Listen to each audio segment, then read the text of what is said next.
नमस्ते। आज हम हजारीबाग से निकल रहे हैं एक शानदार वनडे फैमिली टूर पर। मंजिल पद्मा किला और उसका खास हिस्सा हवा महल। रांची पटना रोड पर यह 25 से 30 किलोमीटर का सफर है, जहां हरियाली और गांवों की सादगी दिल जीत लेगी। तैयार है? चलिए इतिहास की सैर पर। और लीजिए, हम पहुंच गए पद्मा किला। 18वीं शताब्दी में रामगढ़ राज के राजा राम नारायण सिंह ने इसे बनवाया था।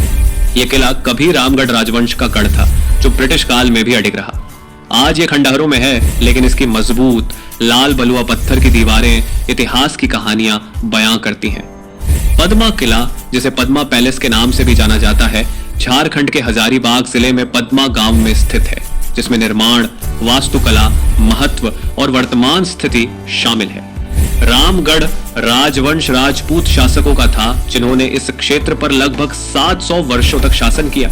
यह वंश मूल रूप से राजस्थान से आया था और झारखंड, तत्कालीन बिहार का हिस्सा में स्थापित हुआ। रामगढ़ राज छोटा नागपुर क्षेत्र के प्रमुख जमींदारी राज्यों में से एक था, जो ब्रिटिश साम्राज्य के अधीन था। वंश के शासक अपनी राजसी जीवन शैली, किले, महलों और स्थानीय संस्कृति के संरक्षण के लिए जाने जाते थे। ब्रिटिश काल में रामगढ़ राज ने कई विद्रोहों और राजनीतिक परिवर्तनों का सामना किया, लेकिन पद्मा किला उनका अंतिम प्रमुख ठिकाना बना। पद्मा किला का निर्माण 1902 में रामगढ़ राज के महाराजा रामनारायण सिंह ने करवाया था। यह एक राजसी महल के रूप में बनाया गया था, जो रामगढ़ राजवंश का अंतिम प्रमुख निवास स्थान था।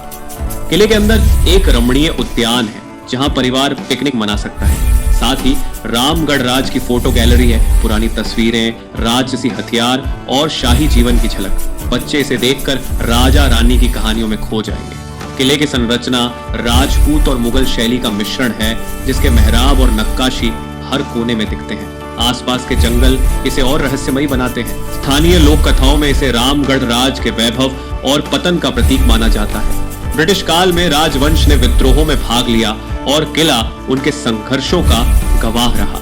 महल में फोटो गैलरी रामगढ़ राज के 700 साल के शासन की कहानी बताती है, जिसमें ब्रिटिश काल के दस्तावेज शामिल हैं। आसपास के जंगल और वादियां इसे फैमिली टूर के लिए आदर्श बनाती हैं। आज पद्मा किला खंडहरों में है और परित्यक्त अवस्था में है।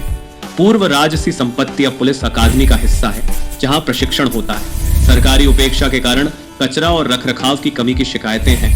एंट्री फ्री है, लेकिन गाइड की सलाह ली जाती है। पर्यटक यहाँ इतिहास की सैर कर सकते हैं, लेकिन संरक्षण की जरूरत है ताकि यह विरासत बची रहे। अब बारी आती है हवा महल की। किले को हवा महल नाम इसलिए मिला क्योंकि इसकी वास्तुकला में जालीदार खिड़कियां और बालकनियां हैं, जो हवाओं को महल के अंदर बहने देती हैं। ये डिजाइन गर्मियों में महल को ठंडा रखने के लिए आदर्श था, ठीक राजस्थान के प्रसिद्ध हवा महल की तरह। किला लाल बलुआ पत्थर से बना है, जिसमें राजपूत शैली के मेहराब, नक्काशी और गुंबद दिखाई देते हैं। मुख्य आकर्षण शिवगढ़ गेट है, जो पटना रांची राजमार्ग पर स्थित है।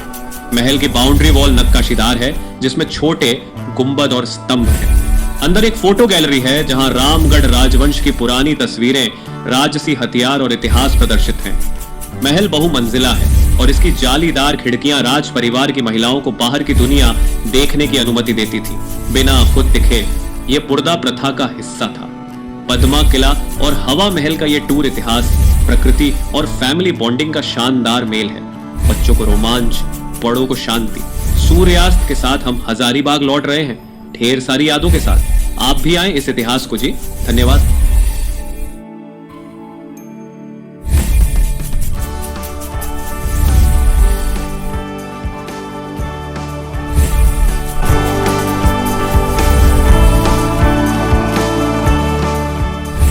ऐसे ही और वीडियोस और खबरों के लिए TVM डिजिटल न्यूज़ को लाइक, शेयर और कमेंट करके सपोर्ट करें।